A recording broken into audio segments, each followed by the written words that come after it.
Welcome to Wild and Weird Radio, a Wild and Weird West Virginia podcast.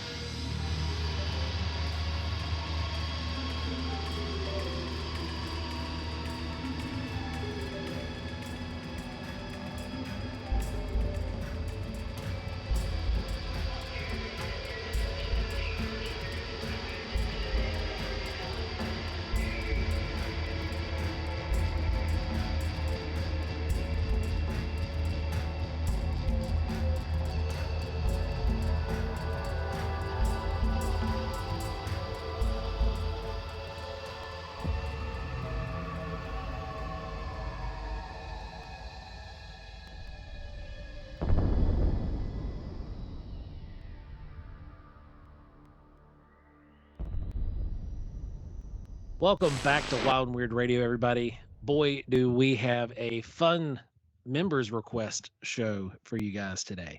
Members actually want to hear from us, really? Yeah, well, I mean, the guys at Mothman, they were coming up to us, they were talking about this and the radio show, and they were they were wanting to meet Jess, and we told them they're just gonna have to come out to Wild and Weird Con for that. But we were asking for show recommendations, and this was one of them. And before we dive into that, remember, if you're watching on YouTube, go over and hit that notification bell and the subscribe button. That way, every time we come up with new content, it comes directly to you. And that's going to be very important very soon, because you guys have been such great supporters of the show. We are upgrading very soon, and we're going to be announcing some of the parameters of that upgrade to the show and what we're going to be able to be doing for you guys. And the best part about it is it's not going to cost you all anything. So yeah. Every year we go up a little, give them a little something else, don't we? Yeah, we take the ante up a little bit, and it's that time of year. You guys have really been supporting, and it's been phenomenal. So they've been good for Christmas, is what you're saying. So yeah, they've been good for Christmas. The Krampus might not beat them to death this year. let's not take away that hope for some people. I mean, some people are looking forward to that. Right. So, guys, again, your hosts here, in case you're new and listening, because we know we talked to a whole bunch of new people that are coming in and listening to the show. It's me, Joe Perdue, Ron Lanham, sitting over there in front of the fuzzy mic, and none other than Jessi, the Hellbent Jessi. The one and only. Right there in the studio. We're all hanging out here, and we've got some interesting news to cover, because we haven't had much of a news week to cover the last couple of weeks. Very interesting news. So let's go over to the news desk, pop it open.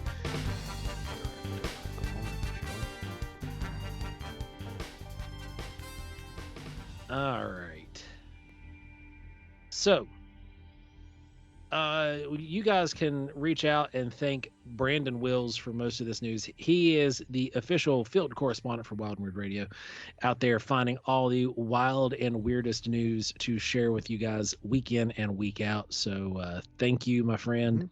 Yeah, Brandon may actually have a actual part in upcoming season 4 from what we've been kind of discussing. So we'll see how that goes. Yeah, you're gonna have to get him a little brown hat with a little press ticket that says "press" in the side. Yes. Yeah. That's a prerequisite. He has to. That'll be his adventure hat. Yes, absolutely. I like it. So we've got the James Webb making headlines yet again. Any of you all see the space telescope images that are of Neptune? Have you guys seen those? Yeah, it's the ghost planet, man. It really does look kind of eerie. The rings and the moons and the rings. I mean, it's really interesting seeing it. And then I can't tell. It looks like one of those sci-fi images where like the planet's moving so fast. It's going back in time, actually. Right. Superman's flying around it. Yeah. It's what it looks like. It's got these weird wisps. Yeah, it's Space Ghost's planet, man. That's right. Space Ghost. You know that guy. And that's where Space Ghost Coast to Coast. Right, Space Ghost Coast is still being filmed. I wish we could listen. That was one of my God, I love that show. Space Ghost Coast to Coast. Show, friends. It's all about Brack. Yes. That's right, 100%. 1,000 times Brack. I used to be able to do a really good Brack impersonation, and I haven't done it for years. I have to practice it for you. We need to just find a really good Brack impersonator and bring him on the show every now and again just to say stupid crap. I mean, that would be great. That's kind of my job. Are you trying to replace me? You mean saying stupid crap or sound like Brack? All God. right. So these images that are coming in from the James Webb, they're absolutely stunning. We're seeing things in finer resolution than we've ever seen them before. Yeah. And I still haven't seen the aliens though. I haven't seen the aliens yet, but they're still scoping around and fiddling in our galaxy. Wait till they start honing in on some of these objects that we've been getting these signals from that we can't explain. Yeah. That's when things might get interesting, my friend. Yeah, possibly. Very possible. That's what I'm looking forward to. Maybe. Am I going to say no? So what's next on the desk, guys? Well, there was apparently a structure found in Prague that was 7,000 years older, right? 7,000 years old, sorry. Structure near Prague was older than the Stonehenge or the pyramids. I mean, that's pretty old. That's impressive. Like you're looking. Impressive. It's very impressive. I wonder if any of the structure or if they find any architecture that's like, really perceivable, how closely related to some of the findings at Göbekli Tepe it will be. Yeah, it would be my question as well. How does it relate to Göbekli Tepe? Because the satellite images or drone images, I can't tell what these are, but it's either a really, really high drone or a satellite image. Well, it's probably UFO. It could be UFO. That's right. It's got this large circular shape, and that is one of the shapes that you have with Göbekli Tepe is this circle that's with it rings and rings and built on top of itself over and over. So I'm curious to see what kind of future findings they're able to pull out of here in Prague that might be similar. The really amazing thing to me, though, is if we look at that image that they actually put on there, that looks almost exactly like some of the earthworks that we had right here in the Ohio River Valley. Especially with the gates. Yeah. It's really cool. I always love seeing similarities between things that are just so far apart on different continents from the same kind of era. And like with the pyramids and everything, it's like, why is there so much commonality between these things? You can go to that ancient astronaut theory or whatever, but how likely is it that everybody just was like, all right, so this is what we're going to do, out of nowhere? You're not wrong. I mean, it's really, really amazing that what we understand of these people are so limited, but somehow all of their technology, all of their structures and artwork tend to mirror one another to a certain degree. It's, to me, I don't think it's a coincidence. I think there's something going on that we have yet to find and don't understand. I think you're right. I mean, it's pretty interesting when you consider the fact that you are looking at something like that. But, could it be the collective unconscious kind of thing, like Jung said? But, I mean, I don't know. Maybe, maybe there is. Nail on the head, though, I'd say, It's pretty much. Yeah. This thing looks just like some of the structures here in North America. So it's as if some form of communication was being made at some point, or they came from the same place. Right. Originated. Yeah. That's possibly another, another one of those episodes of whatever that thing is we do. Fallen Worlds. It's been a while, bud. It's been a while. Yeah. So what else we got rolling around out there? Well, we have. Oh, there's that Neolithic site in Turkey. The one they relocated? It's set to be relocated to avoid flooding. Like Well, I'm not sure how they're going to be able to relocate the site. I mean, I know that they did some of that with Pompeii, but it was relocated into like a park. You know what I mean? Like it was made like you can go up and view these structures. They're all behind glass, and because they've been moved, they're not in the same positions and places that they were found in. So I'm not sure how the excavation is going to work. Like, are they removing sections of it and then rebuilding it the same way that it currently is? Or I'm sure that's what their plan is, to just go brick by brick and just put it back together. I guess take it apart and put it back together, but you lose the entire integrity of how they put it together. Their mortar system and everything is gone at that point. It's just I don't know. But what is the other option? Floodwaters come in and completely destroy the site? It's happened before. This Yeah. happened, at Abu Simbel. This was when they built the what was it, the Aswan Dam in Egypt. It was in the 1960s, and they literally moved that temple complex up so it wouldn't be, buried under the water of the dam because it was going to be lost completely under the floodwaters. So they've done it before, and they did it, like I said, in the 1960s. So I can imagine what they may be able to do this time around. It could be, could be worth doing. I mean, a lot of it is they'll find stuff as they're doing it, and then there's also the premise of, well, let's move it. That way, it's not completely destroyed, and as we get better technology, we can figure out the rest. What people don't realize about archaeology, man, is that there's tons of this stuff just sitting in boxes. And it's been sitting there right now for probably 100 years in some cases. And it And could be often mislabeled. yes, exactly. Often mislabeled. It could be some of the greatest scientific discoveries ever. And it's just waiting there because no one has the time to go open that box up and look at it. It's crazy. Well, one of the more, I guess, curious events in the news. We obviously the Queen died, and there As was people do. yeah, that's people expire. We're kind of like milk. We don't age and keep going great. It's kind of like It's a bad analogy, but milk in the trunk in August. Things go bad.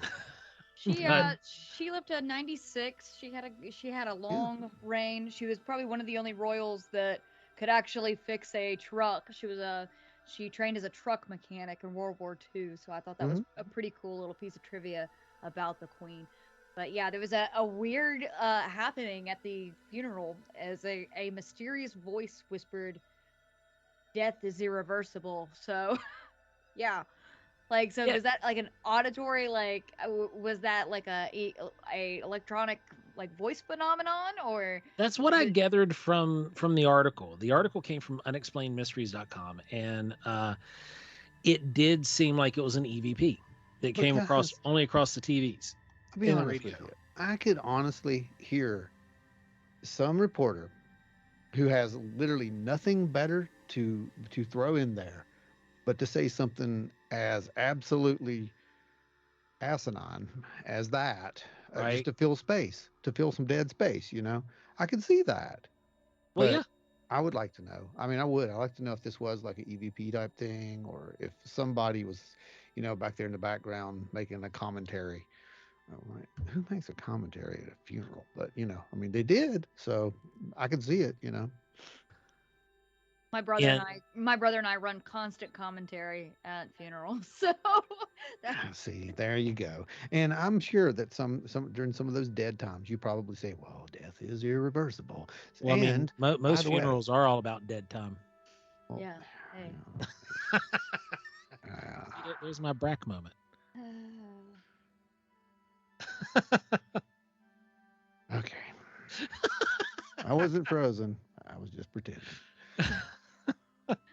I was just The hoping next, yeah, I know. The next little item there was that really cool technology, and I want one of these. I want one of these ion propulsion drones. Right. So, it's something we're going to have to invest in when they get it really good. So, So yeah, the go ahead. company's called Undefined, Mhm. and they got a 4.5 minute flight for its silent ion propulsion system. Yeah, that's the public one, guys. Just saying. Yeah. Just going to say that. Just going to throw that out there and say that's the public one. Look, they let you see this thing. Come on. You think that How the long has it been sitting somewhere being used? yeah. It ion propulsion is the next step for what we need to leave this planet, and to leave this planet in a meaningful way, to actually have the intent on reaching another planet. Well, yeah, Joe, but it's also, a really good weapon. And Well, that's what humans do best. You figure yeah, out ways to kill each other, and you do it silently and stealthily. And here we have this silent drone right out of Terminator. Pretty That could, much. yeah. I mean, you couldn't hear this thing coming. You know, it could be behind me right now. I wouldn't know. It's not. Either But that or, spying purposes. It's either to drop a bomb or to spy on people, yes, to ma'am. Yeah. eventually drop a bomb on them. Yes, Yep. ma'am. Absolutely. Yes. So, again, this is one of those great things that humanity has all just opted to go for, instead of making something like Joe said that could allow us to actually explore the universe and possibly find a new Earth at some point in the future. It instead would be used to probably spy and do some covert operations, or worry stuff. Read that word up, worry. Okay. Now, in unrelated wild and weird news, a movie called The UFO Connection, definitely not one of our episodes or the title of our presentations. Missing 411 It's close. is coming out with the UFO Connection. And I like it. I like it that people are finally starting to put these things together. well, and he's actually been running with this it's great.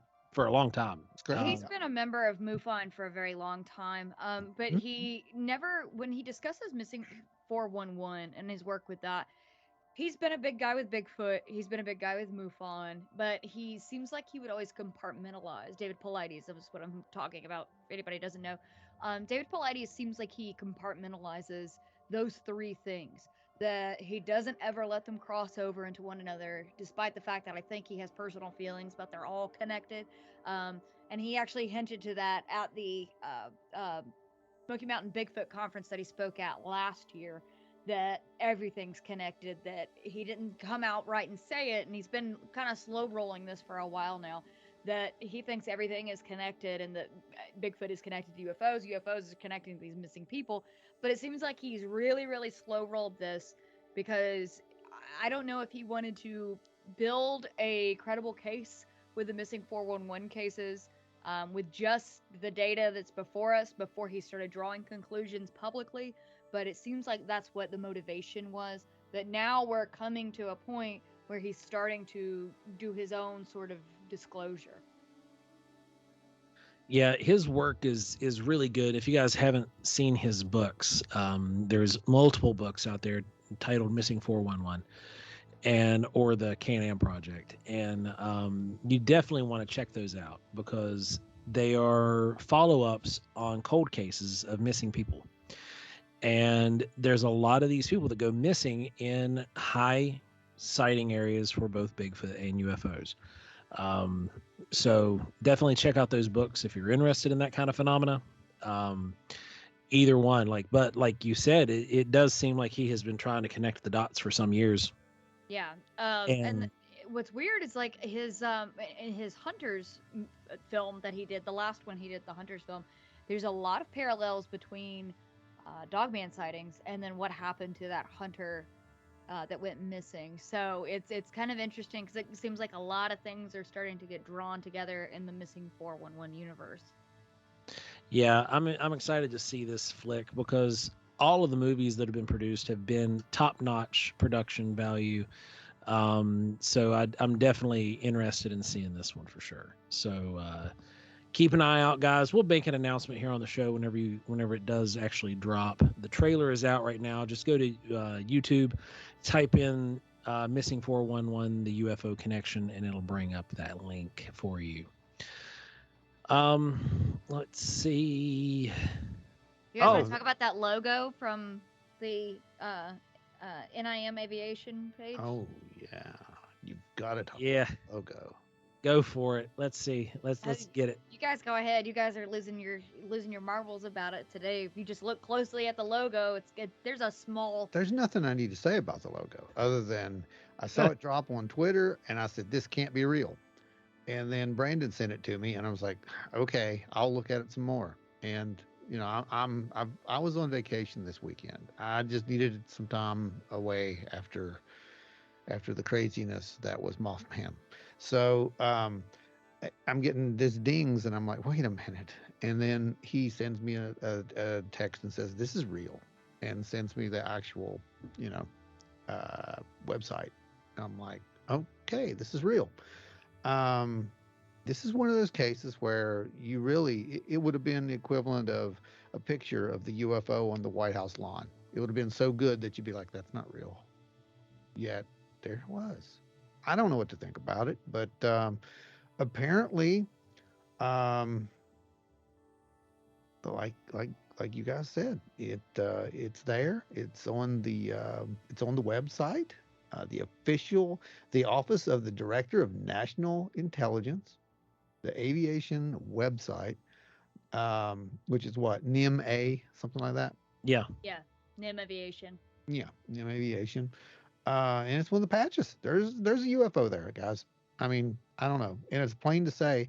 And what's really strange about it, as I noted, was we have all these other aircraft on here. We have a drone, we have a fighter, and we have a bomber, and it shows them flying over the U.S. And you have a little. If you notice up in the top, you got something there. It looks like a triangle. I don't know if you might notice that. There's a triangle craft there that is not a B-1 bomber or a F-117. It looks Correct. very much like the Aurora, yeah, no, from way back when. That's what that looks Yep. like. And you'll notice that that one's path actually has a different divergence. Yet over here, floating away with no lines of movement whatsoever, is a saucer with portholes. I, this isn't Yep. hieroglyphics. This is pretty easy to see. Yeah, it is very interesting. Now, the direction that I personally read this as is, that craft that is shown flying a different pattern. If you notice, it is flying the pattern between the drone and the fighter, and it's flying in it's not a linear Yeah, pattern. yeah.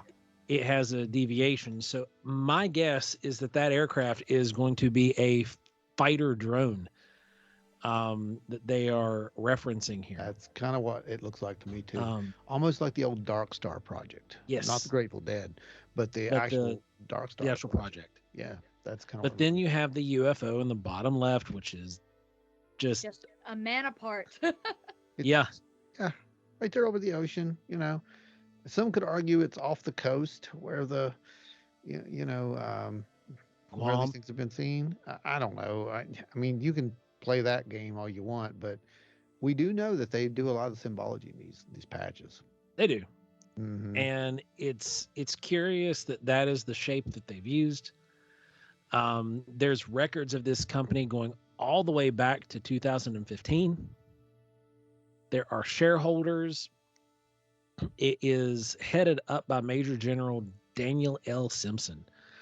And the team works diligently to keep partners and stakeholders informed on key air domain intelligence efforts. So that means to me, what I read from that directly is that this is a private contract. It's something. Stakeholders, private contract. It's going to be it's another It's it loophole. is exempt from FOIA. Yeah, it's loophole. It's a perfect Yeah. loophole. We've talked about this before. If you put it in the stakeholders, then they don't have to share that with anyone. Yep. So perfect. And I think it's interesting because it actually looks like a saucer. It doesn't look like a tic tac. It Right. doesn't look like an orb. It looks like a flying saucer with a little dome on top and the works. It's just, I don't know. Yeah. It's Philippe Rourke otherworldly. wants a no big contract.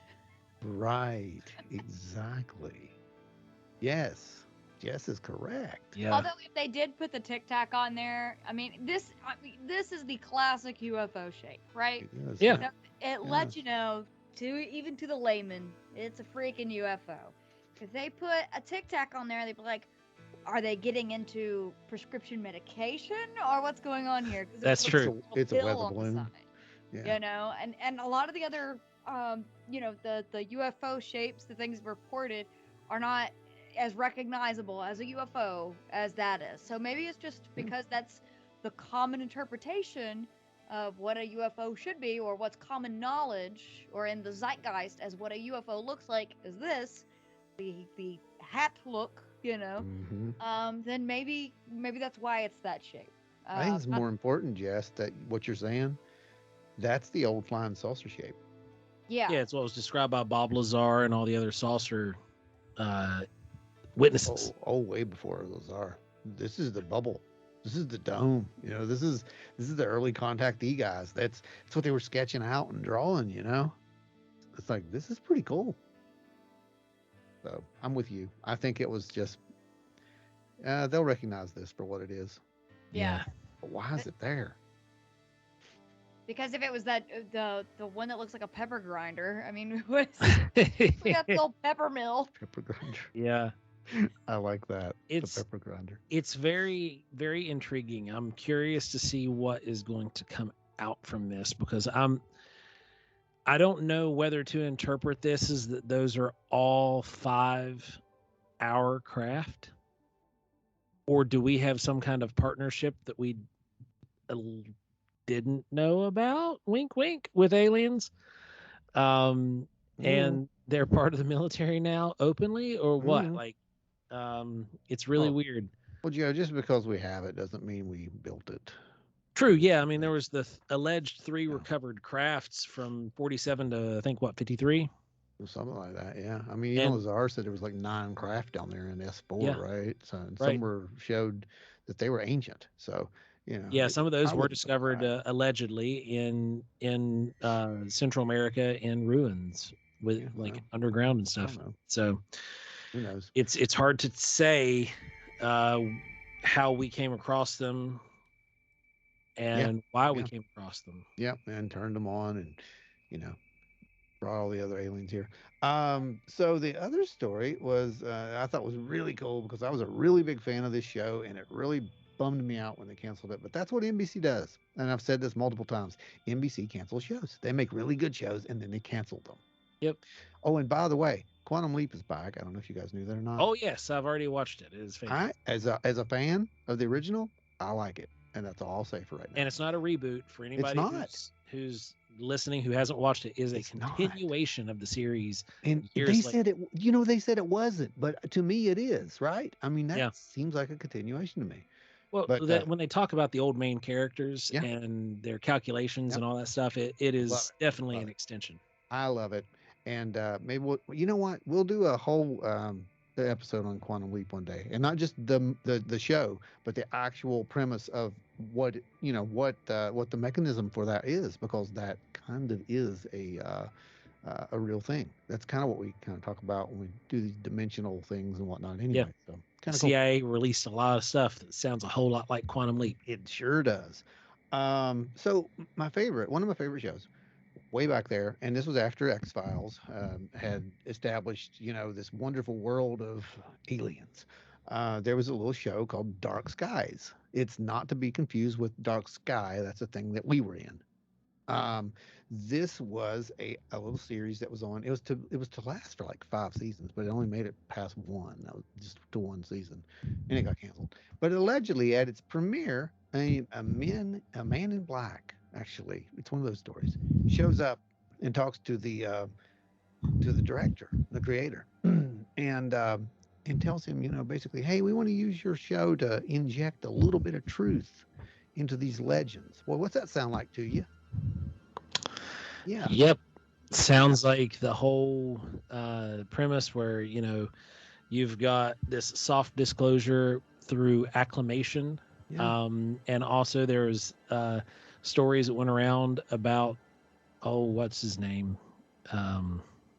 E.T., Jurassic Park, Spielberg, yeah. Having similar kind of involvement in certain things with these men in black or government people. Or it could be a red herring that takes you off in a completely wrong, direction, and it sows disinformation, so that people have one idea of what is real and what is not, and then the reality is completely foreign to them because they've been conditioned by television so much to think in this way rather than another way.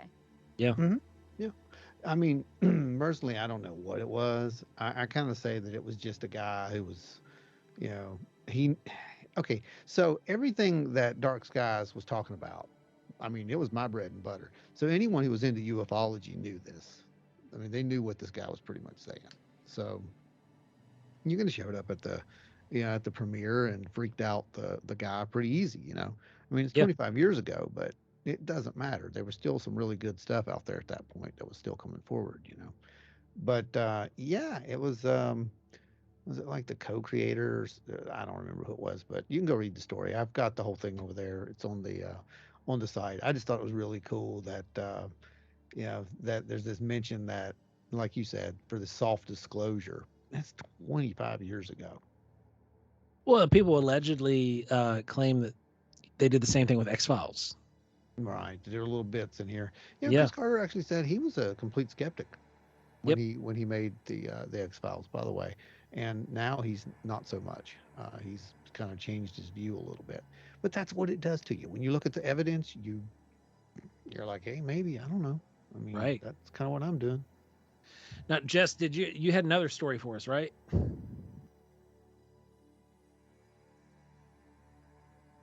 Wait, we lost Jess. Your audio's out. You're on mute. You're on mute. I am There you go. unmuted now. There Sorry. you go. Scared me, Jess. I'm talking about Men in Black, and you go silent. It's my first day. We spoke to Mary Joyce a couple of weeks ago, and she wrote a book on the Cherokee Little People. So this really interested me when this came out, that they were studying the prehistoric paintings in Spanish caves, and the hand sizes were so small because they recreated them by, how a lot of these were done is they had the pigment in a little tube, and then or a reed or something like that, and they'd put their hands up and then they blow, and then so it was a negative relief of what it was, and that's how they did a lot of these paintings. So they recreated those, and then they took measurements of them, and it turns out that the paintings look like that they were made by children mostly, because the hands were so small. Well, I mean, that kind of makes you think, okay, could it be children, or could this be more evidence of little people? Because who's to say that these tiny hands are actually children? They could easily be, little people like the Cherokees speak of. So I thought that was pretty neat and pretty interesting. And they're like, oh, it was a family activity, and mostly only children did the cave paintings and everything like that. So I thought that was pretty cool. I thought it was a good connection to the I mean, possibility. how bad is it that you have to reach to say, "Oh, this is like a kid's activity," and they were the ones painting the wall. It was their form of graffiti. They were having fun. I mean, the techniques that you had to learn to do these paintings, there's something that it's learned. You're taught how to do it, and a lot of them are meaningful. You know, we might not be able to interpret them, but they held meaning and significance. Now, again, yeah, you could have artistic license, and some of these people could have been goofing off, having fun, and doing modern day graffiti. But a lot of the times, the colors were sacred, the stylization was sacred, the use of the hands were sacred. Why would why would people say, "Oh, they were just playing around"? Jesse, Well, and how they old said were that how old were children they? children wouldn't have the ability to blow the pigment hard enough That's right. to Yeah. make these markings. So now they're going to, okay, the children had their hands down, and then an adult came by and blew the pigment at it. So that's what happened. It's like, okay, all right, that's sure, I'll go with you on that. But that's where they're like, oh, it must have been a family activity to do this, but it was mostly children doing it. How old were Mm. they, Jess? I don't. The the paintings. Oh, they are. I saw it on here. Like Yeah. 20,000 years old. Yeah, that's what I'm Something. getting at. So here's what Yeah. we know. We're looking at something that predated the bottleneck event 10,000 years ago. We've talked about that before, whatever it Yep. calls it, with the Younger Dryas, whatever you want to call it. But these people were here, okay? And they left a mark that is still visible 20,000 years into the future. That is remarkable to me. Absolutely remarkable. Like, we don't have stuff that'll probably last 20,000 years. Not from No. our era anyway. But our ancestors, maybe, yeah. Yeah, the pyramids will probably still be there. They might be like a couple pebbles, but they'll be there. But yet, everything that we make as this great technological society, like, I don't know, this pen is a good example. You know, it looks amazing, doesn't it? It's incredible. You take it back in time, and you know they worship you as a god for this thing, but it's going to degrade and it's going to turn to crap. Everything in it's going to break down and it's gone, just like all of our art. I'm so cheerful right now, but it's for real. I mean, That's why I choose plastic as a medium. It's going to be this around blows for my mind. eons. It'll be there for a while, yeah. But we're talking about pigment, guys. This is Yeah. what I was going on this for. That pigment, you're going to say that it was a kid's activity? Can you make paint that lasts for 20,000 years? Either one Well, of you. yes, in if the paint was blown in a cave in a controlled environment where you're not going to get flooding, rain, or True. exposure to the elements, that does create a large protection zone. We found Really intact does. mammalian species in those kind of arrangements. So you could, but Good. the kid back then, you got to think what it took: the mortars, the pestles, the drying, The kids didn't do there's it. That's what hours and hours Right. That's what I'm mixed getting at. into making this Not paint. only that, wouldn't they do more than what they did? Wouldn't they, like, because you know, you give a kid a marker, give a toddler a marker right now, and set them loose in a Go, room. yeah, go look at your walls. Go look at Yeah, your walls. You know, they said that these kids are like between 3 and 10 years old. So, I've it's got just I've got a imagine giving. nearly 3-year-old. Yeah, if you give him a marker and set him loose, is he gonna do like very meaningful, you know, congruent paintings and just be Right? very precise with Like it and only do a couple? I, Or I'll tell you exactly how this would go. I would say, "Hey, Rowan, put your hands against the wall." It would work 3 or 4 times. And then he would be like, "Gimme, gimme, gimme, gimme, gimme." And then he would be rubbing the pigment on his hands, and you wouldn't have any more negative reliefs. You'd have like the just hand impressions. But we don't yeah, see that. No. So here's the thing with that. In my opinion, just me, I'm not an archaeologist. I'm just a speculator here. But I think this was a ritualistic thing. And I think it was a really deep spiritual thing. You're literally sealing yourself in that time on that wall, on that cave, whatever. And you know, Jess, just like you said with those other things, these have been found everywhere, all over the world. These have been found all over the world, from Australia to North America to Chile. They have been found literally everywhere. Yeah. So I don't know. And I do like the reference to the possibility of the little people. I think that was kind of a, you know, who knows? Again, I'm not going to Yeah. say one or the other It's because I don't plausible. know. It is plausible. We don't know whose hand those are. They could be aliens for all we know. I said it. You were waiting for it. I said it. You were way waiting to on take it. a departure. That's what the little people might be. I didn't say that. Never know. You did. So I think that's pretty much. Is that all the news we've got though? Is that I pretty much believe it? so. Yeah. That was All a right, I'm lot gonna of wrap. news. That's a lot of news, guys. There's plenty of news we did, so let's wrap it up. Let's see what happens next week.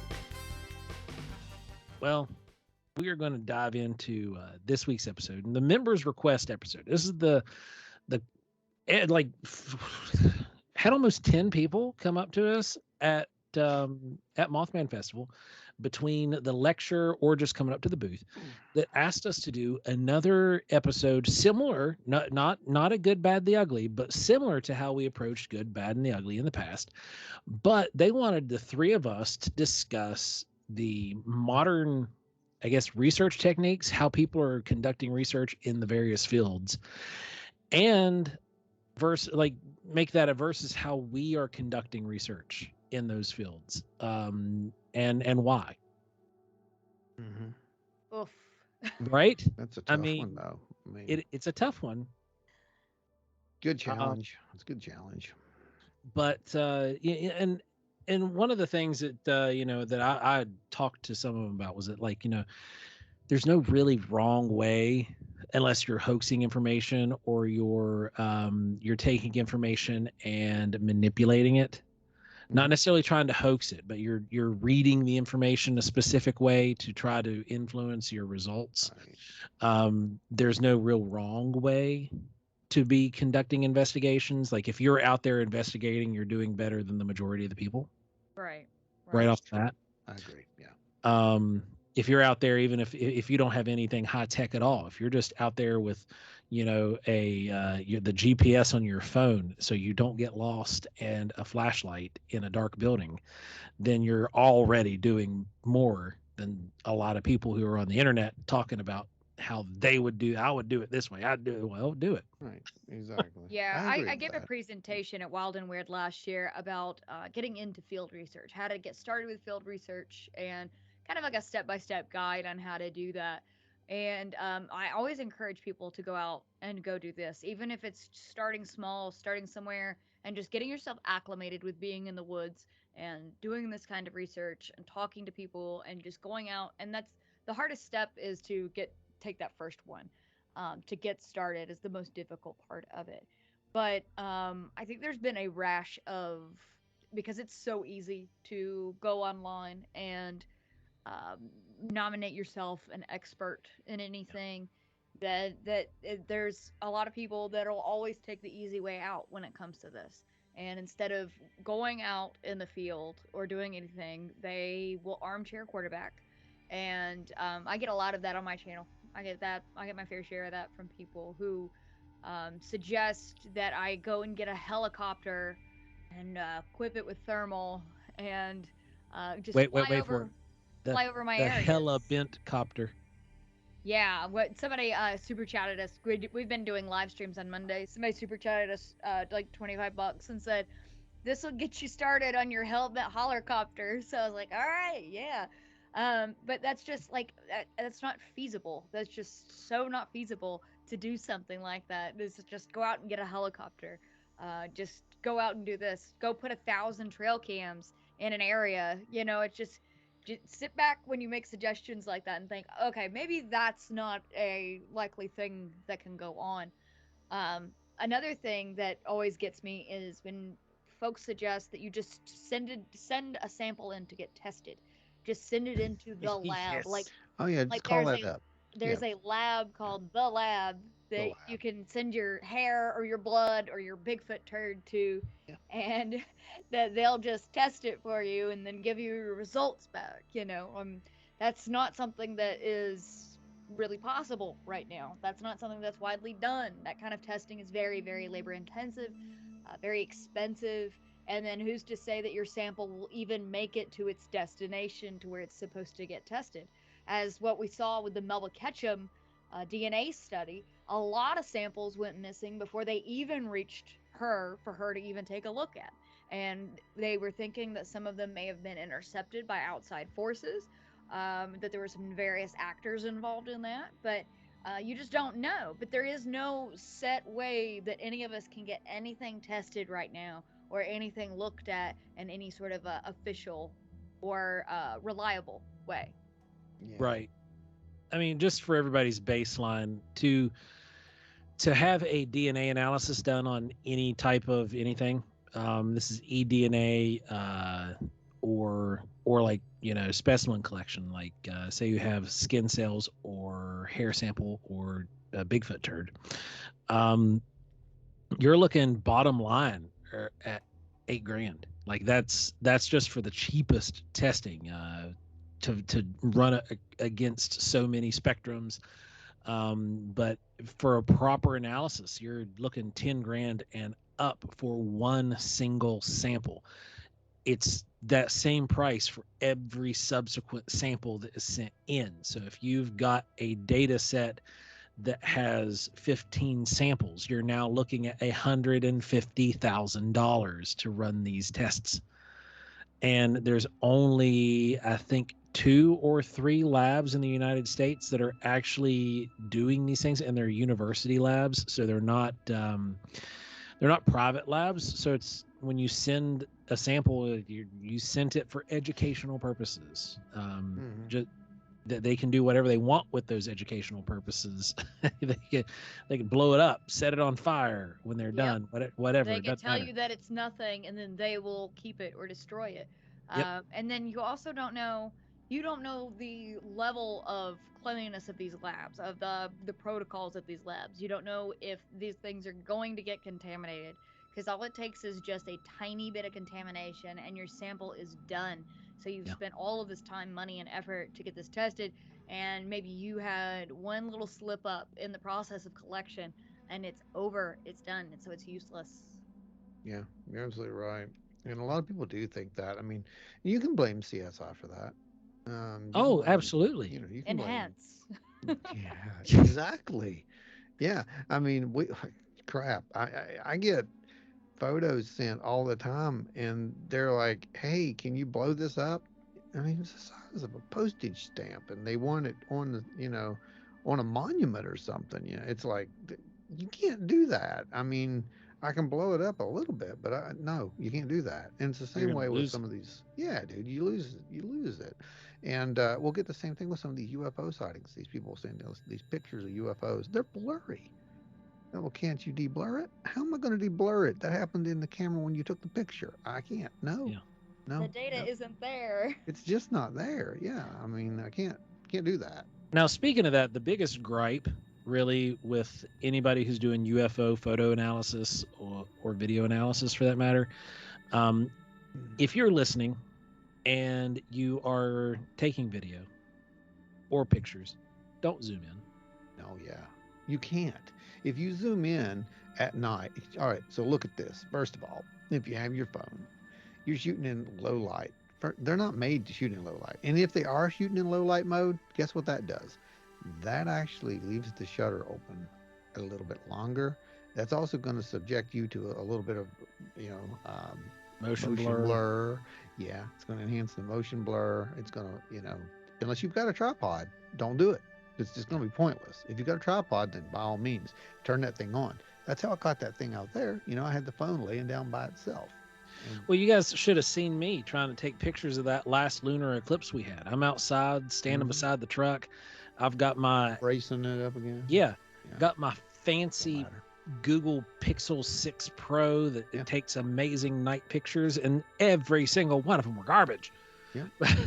Because I'm taking a picture of a light source in the sky. Now, when I take pictures of the ground or my truck or the house, it came out beautiful Sure. because there was so much moonlight and it was such a clear night. Mhm. But whenever I aimed my camera at the moon, boy, oh boy, did those suck. Well, Because every little jostle, every little movement just and sit and wobble. And a lot of your phone cameras today actually have a built-in gimbal. It's not a real gimbal, but little it is stabilizer. it's a little stabilizer inside your phone, but it acts like a gimbal, and to kind of it takes your shakiness to makes it more of a like this on the phone screen. And when you have the shutter open so long, it's just like all over the place. That's true. And it's just common. I mean, you're just not going to get it unless you've got a tripod. So if you want to take some pictures of UFO activity, and believe me, I've seen some really good and unexplainable UFO activity. Um, the best thing to do, invest in a small tripod. They don't have to be very big. You can get a little cheap tabletop tripod, mount, set it on a bench or something outside. It doesn't matter. There's so many now, it's not even funny. So get a cheap tripod. There's no excuse for it. Get one. Shoot in night mode by all means. But if you can, set that shutter or that focus, I'm sorry, set the focus to infinity. Do not set it to automatic, because that's what we see in a lot of these. We'll see that that camera's trying to lock onto that light source, and then it gets fuzzy, and then it tries to lock on, and you'll see these shapes and they'll think, oh, it's transforming. It's not transforming. That's the camera focusing on that little tiny light source that's out there, you know and when it can't focus on it, it makes that little tiny light source really big and fuzzy. And if you stare at it long enough, you'll probably see faces. And that's the next gripe that I'm going to throw up here. I have seen so many orbs. I have seen so many photos of that kind of stuff. And the logic behind it is what kills me. Why would I see a face in a ball of light? Why And not? but why? Why would I? But why not? Wait.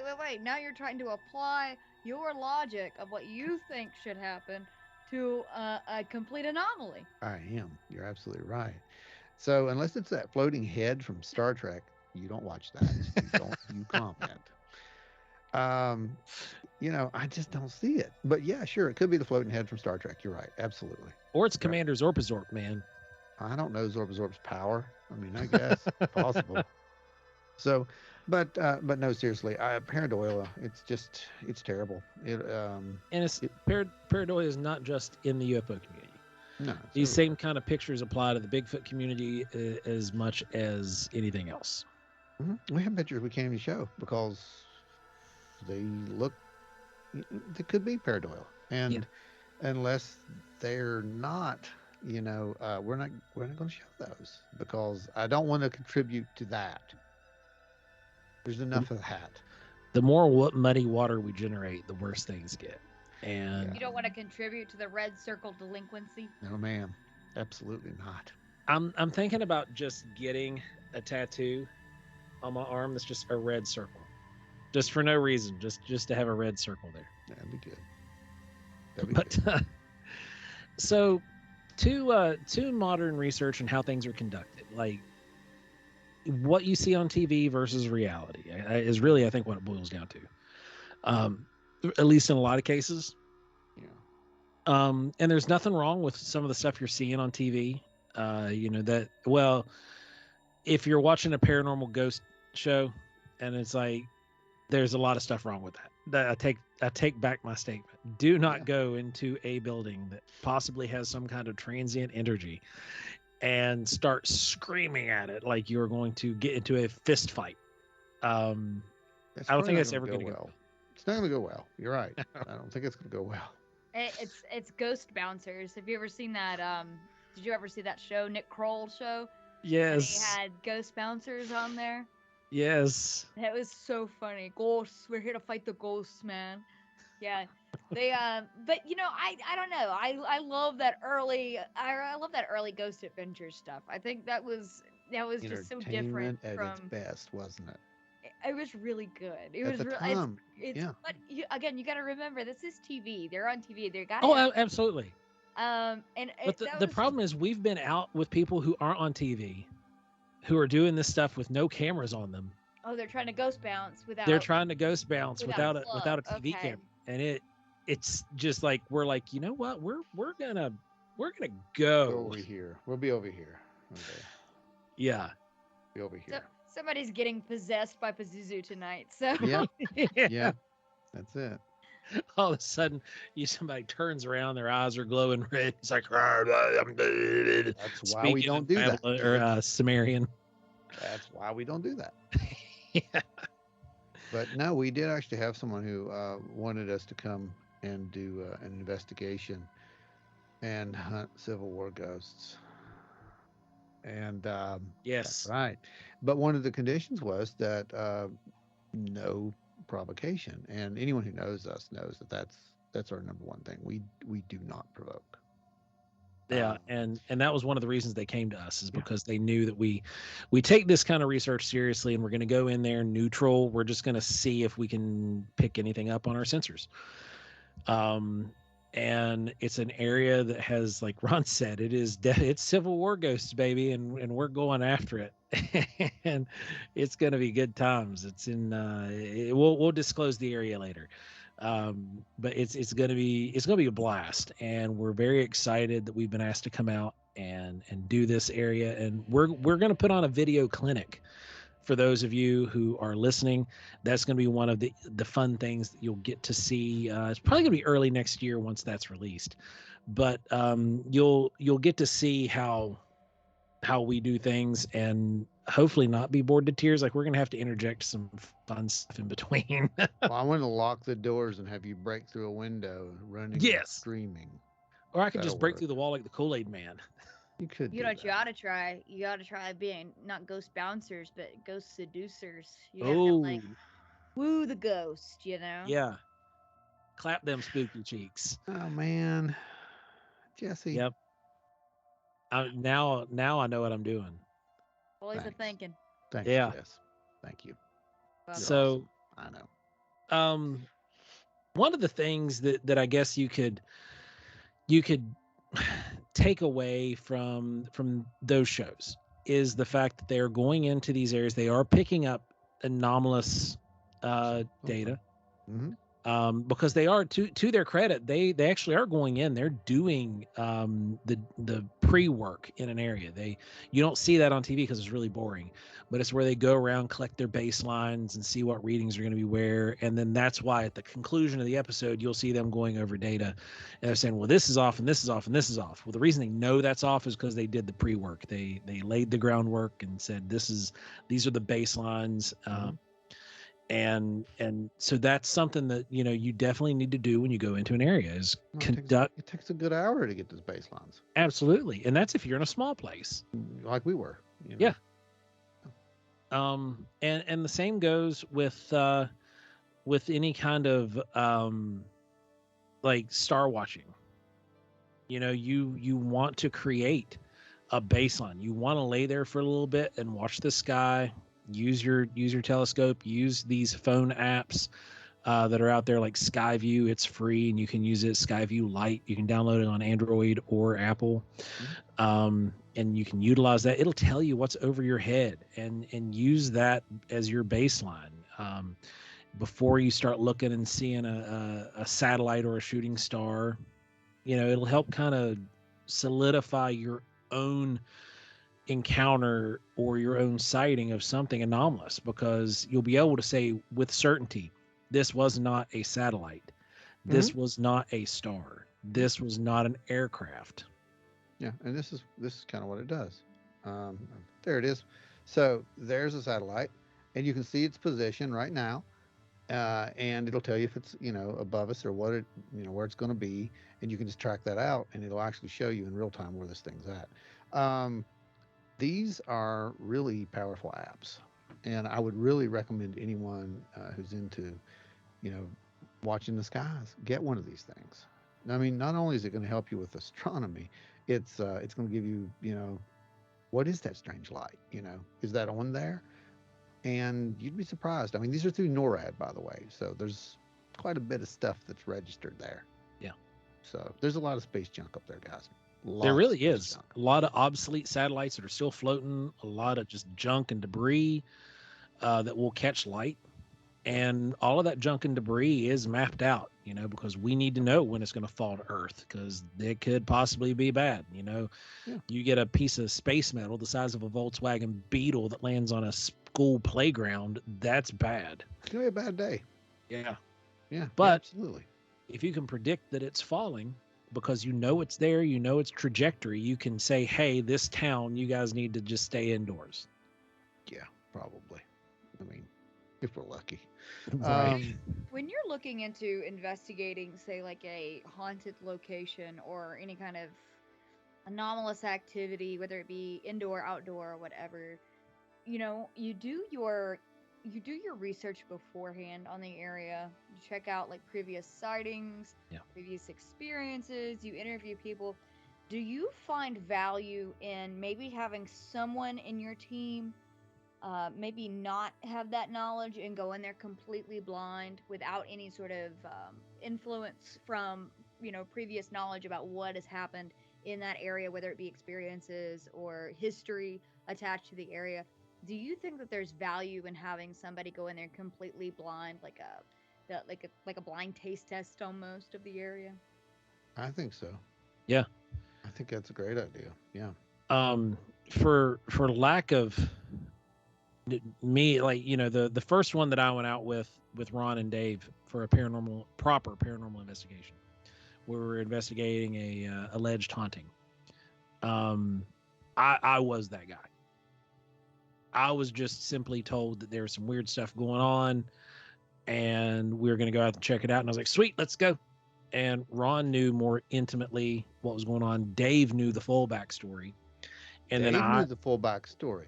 I didn't know all of it. Yeah, you didn't know all of it. That's right. No, yeah. I didn't So know you all and of I it were either. both kind of in the dark. Yeah, I was in the dark. And the guy who brought us in wouldn't give us a lot of the information. He refused. Which is one of the reasons you haven't seen this. Actually, we documented the whole thing. We have 6 hours. Yep. Of footage on multiple cameras and audio bank, and it's. Oh, hit the window. Hit the window, and it was landed over there. Joe? Yeah. Your light just turned color. Joe, come here. That just came off my light. That's the filter. Yeah. Huh. That filter doesn't just come off. No, it doesn't. Okay, that's significant, I would say, wouldn't you? Yeah, it's interesting. Yeah. But we weren't allowed to actually, we could ask questions, but we wouldn't get any answers. And then at the end of the night, we were told, oh, well, the doors open and close or something like that. I don't remember what it was exactly. Yeah. But they wouldn't tell us that before. I want you to tell us what happens.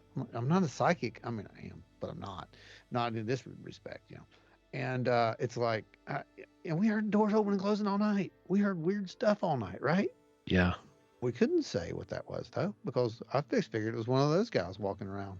And then we had the same thing with the lights over in the other room, the other building, where they were saying the lights were coming on and off at night. And then we went into the rooms, and I was just looking around, being, me, the guy that looks at interior structures all the time. I'm like, oh, well, these were all brand new LED light fixtures that are in the ceiling. How long ago did you replace these? Oh, yeah, we put these in about 6 months ago. When was the last time you saw the lights come on?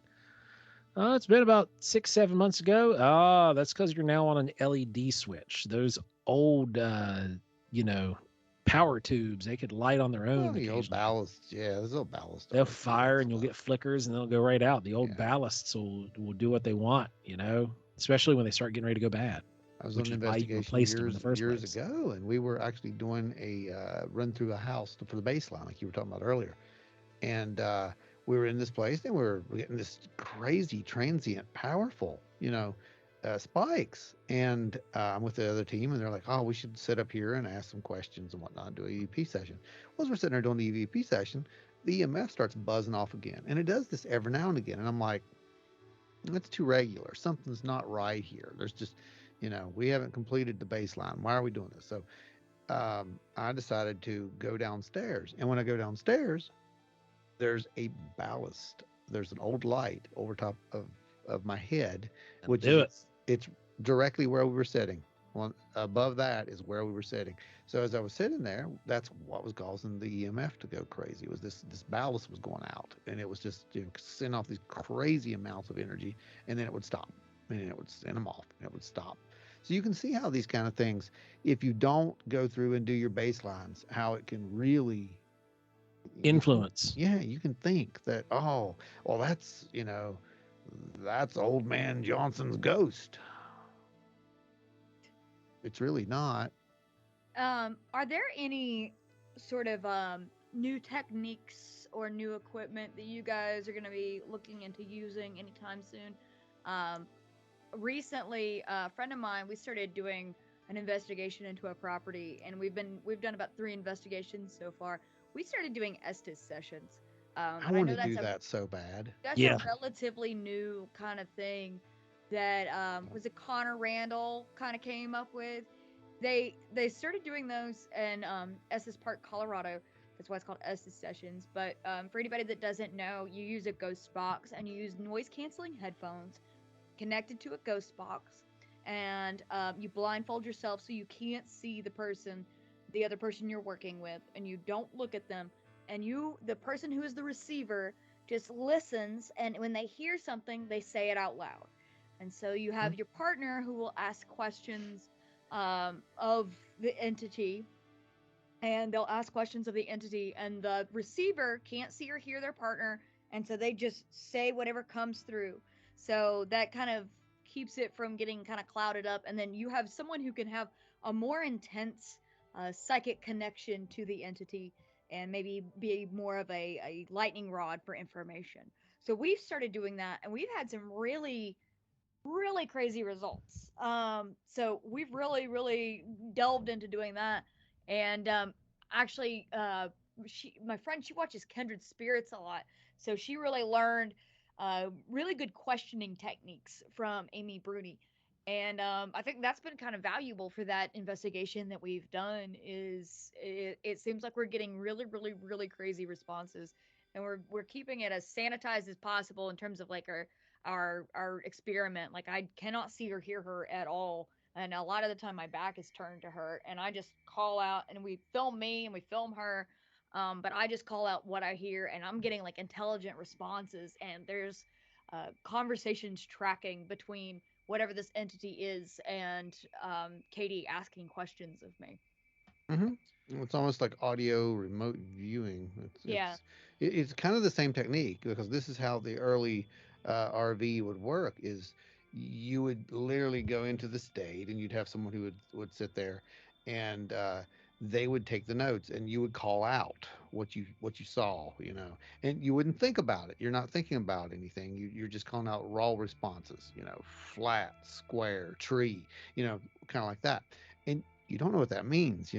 All the while, your guide may have a list of questions, or may have a list of coordinates. Yeah. Let's just say coordinates. So they may have a list of coordinates, and those coordinates may correspond to it. So what this comes down to is it's a link between technology and the psychology, or the psychic link, which is really, to me, that's fascinating, because that's parapsychology. Yeah. It's Yeah. amazing. It's an amazing field. It's absolutely, it's just exciting, it's Yeah, it exciting to is. kind of combine these things. How does it And work? yeah. And yeah, I love it. I would love to do some sessions like that. So that would be really cool. It's something that we should definitely pull out in the Civil War ghost thing. Yeah. That would be Civil one. War ghosts. You've got to have a certain type of noise canceling headphone for that, don't you, Jess? And Yeah. recommended, like a There's a certain. couple of ones that are recommended, but the Yeah. ones we use are, I mean, we test before we even get started. We Quiet. test everything. Yeah. That I can't hear anything except for the box itself. Yeah. And what's interesting is the conversations are progressing every time we go to this location. And so we've filmed everything, and we've kind of added a few more things to it. But now I'm starting to get because I go into I don't want to say it's like a trance, Yeah. but I go into a very intense, focused, Meditative state. but Well, it's you're also. almost a trance. But I'm Yeah. starting to get physical.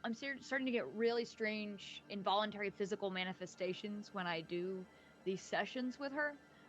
We were viewing over some of the recordings of it, and like there's at one point where my hand is just one of my hands is constantly moving and doing something. It's like I don't even remember it happening. I don't feel it happening.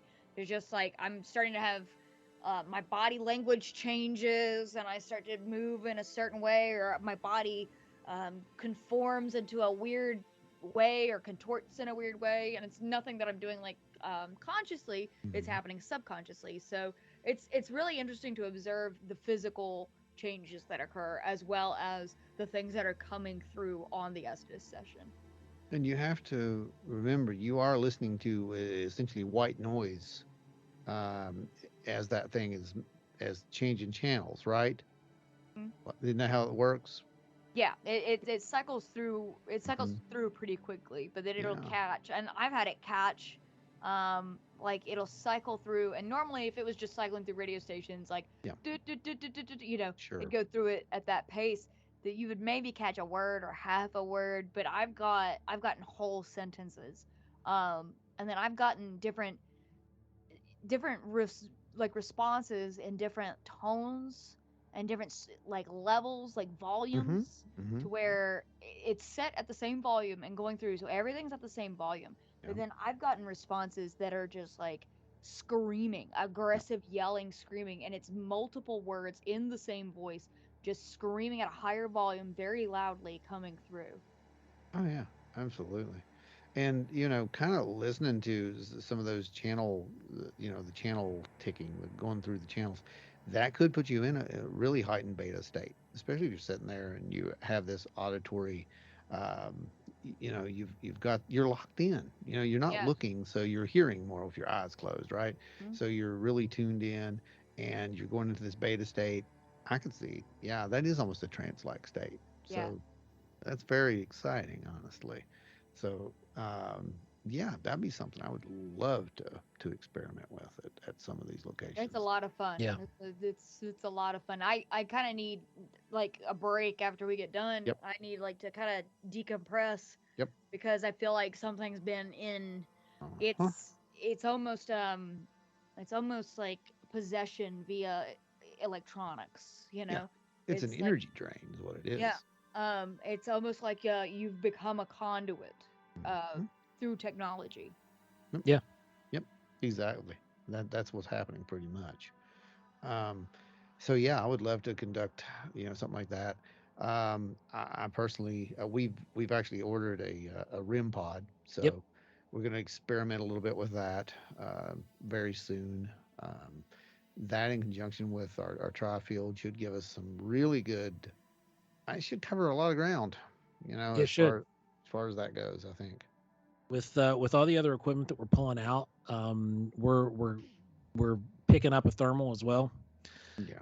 and we're gonna hook it up and run it. The thermal is not just going to be for Bigfoot research or cryptid research. You can We're get gonna cold spots too, just like you can exactly get hot spots. Yep. Yes, dead We ma'am. got on. we Absolutely. got And one we got one in the LBL that we had it on I think we had it on white hot, but Hmm. it was something super dark and it looked like a human figure in the woods. This is after we got some disembodied voices in the woods and I got them on camera. They're in that video. I play them a couple of times, but there's like screaming and crying coming out of the woods. yeah, And then we just get like a full body, what looks like a full body apparition, and it's super cold in the woods. And it was cold see, that night, so that that's must have been super cold to show up we're like that. we're hoping to catch some stuff like that in conjunction with the rim pod and the tri-field meters and the Geiger counters, all of it at one time. What's really interesting about what Jess just said is that reminds me of one of the episodes of Skinwalker Ranch when they Yeah, were it does. opening the portal. They said that well they showed it. It was the thermal that they had, Yeah. and what appeared inside that room when the rabbi was doing his ritual, and they think it opened a portal, was just the coldest cold, like a spot of the coldest cold, and that makes sense, guys. I mean, I don't know. I don't know how cold it is in another dimension, but I could definitely see a major, almost a negative temperature is what I'm getting at. Like Yeah. not necessarily below zero, but literally a negative temperature. Right. Like Yeah, our I'd equipment like would be able to to read that.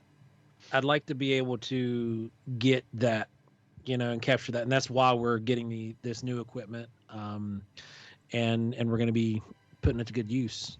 Mhm. So it's going to get used out in the forest. It's going to get used in UFO research. It's going to get used in everything. All of these pieces of equipment are. Yeah. We literally have come to this place where now we're regardless what type of phenomena we're investigating, we're taking all of the same tools now. You have to. I mean, I know some people think you don't. I think, well, why are you taking that on a Bigfoot hunt? Because I don't know if I would Bigfoot we're going to run into. There's the Yeah, simplest answer to you. You also, I mean, don't you want that data if there is electromagnetic spikes, if there is a Yeah, Bigfoot sighting? I yeah, mean, wouldn't right. sure that do. be handy data to have that maybe Sure do. Bigfoot produced some sort of electromagnetic field, some sort of Yeah. spike there? And if And that's the it's a, case, that would explain why you're not getting anything on a trail cam, Right. because it'd be able to feel it at that point. If that's really, you wouldn't have to worry about smelling it or seeing it. If it's producing some kind of electromagnetic field, it will feel the electromagnetic field being produced by a trail cam. If that's the Well, case, I would think so. Yeah. I mean, you guys know. I told you both about it when we were up. I think it was up near Cranberry uh, this past summer. We were up there on the trail, and I had some stuff with me. I was taking some radiation readings, is what I was doing, and I had an EM with me as well. I walked down this one trail, and I started getting strange EM readings off of this certain area on this trail. I'm like, well, this is weird. They shouldn't be there. I'm out in the middle of nowhere. I mean, we're in an area where there's really not even cell phone signal. I mean, shouldn't be there at all, unless the tree's not a tree, unless it's like some kind of you got to remember that when you're out there in the antenna. cranberry wilderness, you Who are knows? within a shot to Greenbank, and there's a lot of Yep. power at Who Greenbank. knows? Who knows? So God knows what's coming in to take a look at it. So we good point. So we got readings there, and then all of a sudden here's the Geiger counter starting going off, just like we've had happen in other places. And surprise, surprise, we did register a higher than background radiation in these spots. And then later on, like I told you, Joe, I told you both, we saw the black form, that was moving up ahead. And I was like, oh, that's a bear. Let's turn around and move. And as we went back in the same spots, there was no readings. Those readings were all dissipated, was gone. So I don't know. And I thought that was very interesting because later on, when I talked to Dave, he's like, "Oh yeah, that was the area where those guys had the Dogman sighting not too long ago." I'm like, oh, nice. It's wild. I don't mess with that. Cool, thanks. I won't go back. I won't go back. No, man, Jessi, we'll drag no. you back out there kicking and screaming. Yeah. I don't know. Maybe later, but Um, maybe if I'm with you guys, yeah, I think we definitely should go out at some point. We need to get Jessi up here and run Sure. around the woods at some point and go check out some of this other stuff. You never know. Hey, it might actually work out if we can get the dates lined up properly. We might be able to get them up here to go do the Civil War ghost hunt with us. That'd be fun. That'd be nice, wouldn't it? Yeah. That'd be awesome, actually. Yeah, it's crazy. Like my calendar has been so crazy lately. I just got done with wilderness first aid certification, stop the bleed certification, CPR certification, because I do go out in the woods all the time, and it's very, very important that I have these skills that if Joe and I are injured or something happens, that we're able to handle the situation. So if you do go out and do this kind of research, it's very, very important that you go and get the proper training to go and do this. That way you can do it safely and competently. But yeah, I'd love to go check out this Civil War Ghost site. That'd be amazing. I'm starting my search and rescue training stuff next month, but that's going to be going on for a while. But I'm starting the first stages of my SAR certs and all that stuff next month. But that would be really, really cool. Yeah, I really enjoyed search and rescue training. It was fun, and now that I've gone through it, I'm the guy that gets stuck all the time saying, "All right, we're gonna go stick you out in the woods somewhere. They're gonna come find you. Go take a nap out in the leaves," and then I would wind up sitting out in the forest looking for Bigfoot.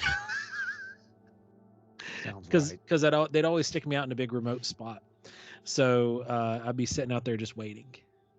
I mean, what else is one to do Right? when one is in the forest alone?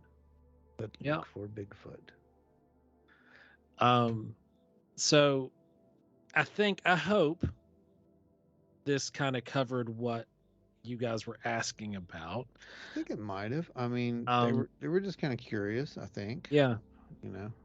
Because honestly, if you listen to the show enough, you're going to know where our position really is. That we take a broad spectrum approach to all phenomena at this point.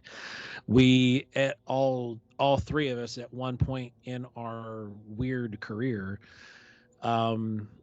we had a kind of a singular focus, and then that's now shifted, where we're open to more than what we once thought was what was going on. We're looking at more possibilities, more strange phenomena taking place all at once rather than just one thing, be it going out looking for a big hairy cryptid of one sort or another. We're looking at all these other phenomena around that, or going out looking for these sky watching and whatnot. We're looking at other phenomena taking place alongside of that and trying to draw parallel data to see congruencies, to find a pattern, and that's what we're working on, is to try to find patterns. We're probably, like Jessi has said 1,000 times on the show, we're never going to find the answer. Nope. No. It is just it's our contributions that we're making into the data pool. That's really all we can do. Yeah, it's true. That is true because, the means and possibly the equipment is so archaic at this point. It's just not there yet. I mean, we may develop something really amazing that helps us to literally see these things at some point, but we don't have that right now. At least not on a commercial level. Yeah, I want a portable Large Hadron Collider, so that way I can turn it on and look No, look no. at That these seems like other a- dimensions that up looks like close. a great idea. Oh man, do you know what happened? I got myself Mandela Effect, and I know everybody else did. Not everybody, but Oh, we got to So- hear it. oh, What happened? all right, the basic white women like myself who love Chick-fil-A. Did you hear the Chick-fil-A thing?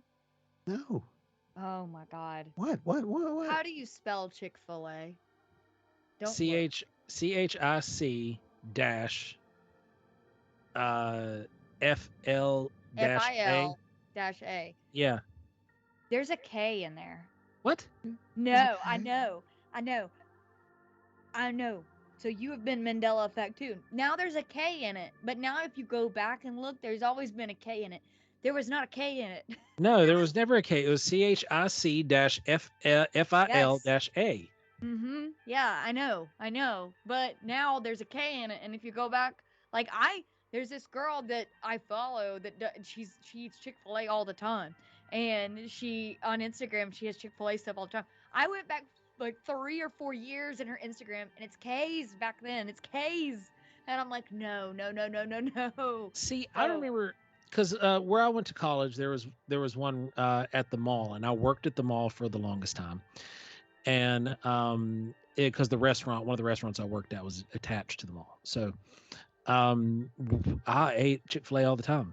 And I always thought it was just real goofy. I was like, I thought it was they real- should probably put a yes. K in here because it's 'Cause it was CHIC. chic. It's like Chick-fil-A. Chick-fil-A. Yeah, I always thought that was stupid. I was like, oh, Yeah. whatever. But it's Chic-fil-A, And I always made fun of that in my head. No, it's a K. It's I'm a K looking now. it up There's a right K now. in there now. Yep. Won't matter, Joe. It's already happened. It's See, done now. That's yeah. how quantum theory works. It's once it's changed, it's changed. There's Like no I said, turning we back. have to. Yeah, that's why I said we have to do that. So I typed in the way that we spell it, normal people, and it said, "Did you mean CHICK fillet?" No, it didn't. That is not what I meant. No. How about our listeners and viewers? You're not going to want to hear this one. We want to I hear. look. You got okay. So the first person, I will send a special. I'll send a Bigfoot keychain. Okay. To the person who watches the YouTube and sees my face whenever I looked it up, because I know my face changed whenever I looked it up. And y'all are going to find out why. Okay, so It's not wild and weird radio anymore. It's wild and weird radio, right? it's wild, weird. Oh, dear. Yeah. It's not. No. So okay, top three is always where it's at internationally: U.S., UK, Canada, but Australia. Germany's about to ready to take over Australia in the ratings. And to give you guys an idea, Australia has 0%, like it's like point something, whatever, right? But it just doesn't read it out to me like what that is, just so 0%. However, when we come to the cities, at a whopping 2%, biggest upset ever. 2%. This means there are more listeners in this one single city than Australia, or at least more downloads in the last week than Australia as an entire country. Washington, D.C. is number one. You were at number. Try, Fed boys. Yeah, you were at number 3 last week with an upset of never even being on the radar. Washington, D.C. was not even showing up as a blip, and it went from 0 essentially to number 3 polling position nationally to now this week being number 1 with That's because the feds, my FBI agent, your FBI agents were all Yeah. issued one. Agent forgot John to Stone is a activate- big fan. They forgot to activate their VPNs. So now look at them exposing their locations. We know you're listening. we now Hi, know. Kyle. Nice to see you. Awesome. What's up, Jeff? Yeah. Realistically, Dean, I know you're listening. So, um, anyway, uh, Philadelphia, PA bumped Pittsburgh.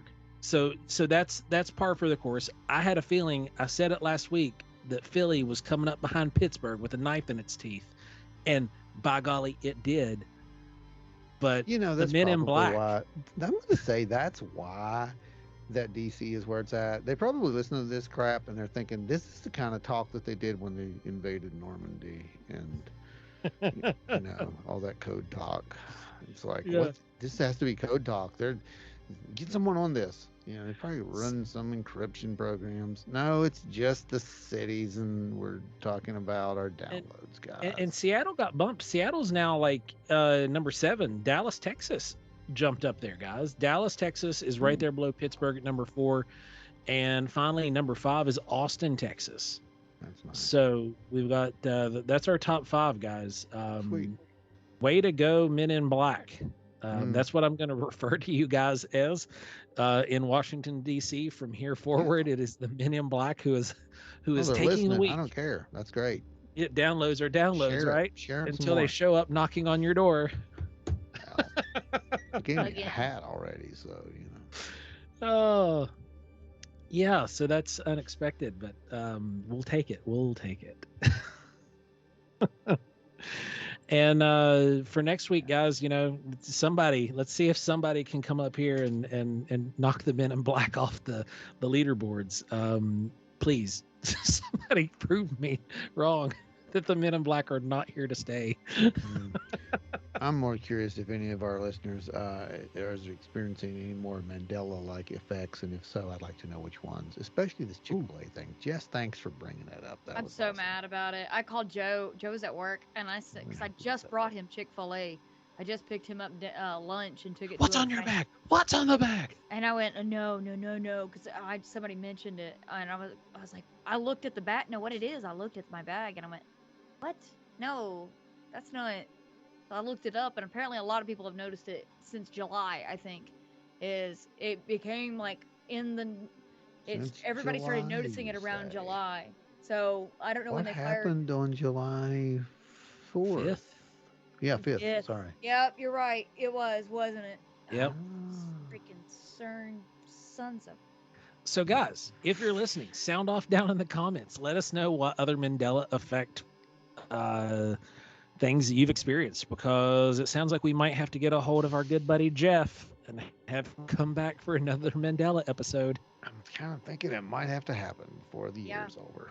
Yep. Happening. I'm thinking Yeah. so. Let's gather up some more odd, whatever they are, Mandela effects, memory loss. We're all going crazy. Matrix is collapsing. They're coming to take me away, ho ho. They're coming to take me away, ha Off to the funny farm we go.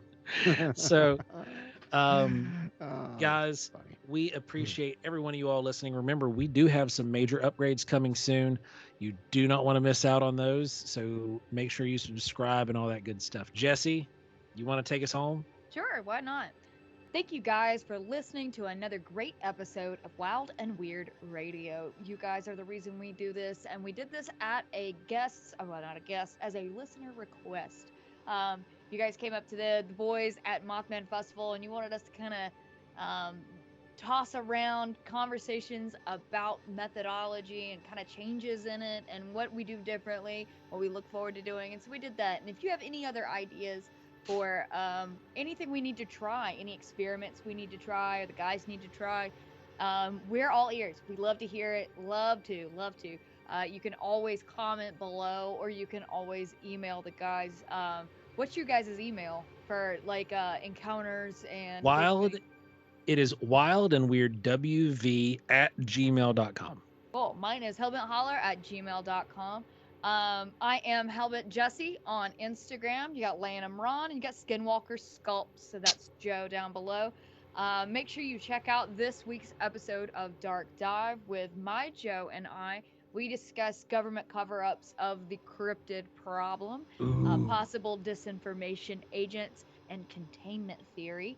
So we go over that this week. So go and check that out. Go and check out our latest episode where we go into the land between the lakes and discover something very eerie, very weird, and very similar to Sasquatch, but we think it might be a Dogman thing. We're not sure. So go and check that out as well. Make sure you like, share, and subscribe to everything we do. And make sure you put it on your calendar that we are going to have Wild and Weird Con October 14th and 15th. I will be doing the night hike that Friday before. You can come out into the woods with me, check out my equipment. I'll show you how it works. I'll give you like a brief explanation on how everything works, how we use it, how you can get started with doing your own field research and getting started on getting a nice set of equipment. I will give all that information to you. It's about 20 people, limited to that. 25.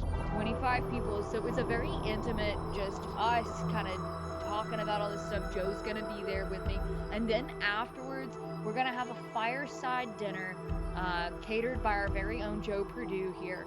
He's gonna cook for us, and we're gonna sit around the fire out behind the lodge, and we're gonna hang out and just have a nice little fireside chat. I think that'd be great. It'd be great to hang out with everybody and relax the night before the conference. The conference is that Saturday afterwards, and we're going to have a blast. There's going to be tons of great artists and vendors. Everybody's going to have all new stuff because everybody sold out of everything at Mothman Festival. So Wild and Weird is going to be everybody with all of their new stocks. So make sure you come and get first dibs on all of that. We look forward to meeting everybody. It's going to be an absolute blast. For tickets and information about Wild and Weird Con, please go to wildandweirdwv.com and go through that process. And if the night hike is not filled up yet, make sure you sign up for that because I want to hang out and I want to see you guys. We just got some supplies for it in today, so it's going to be really, really cool.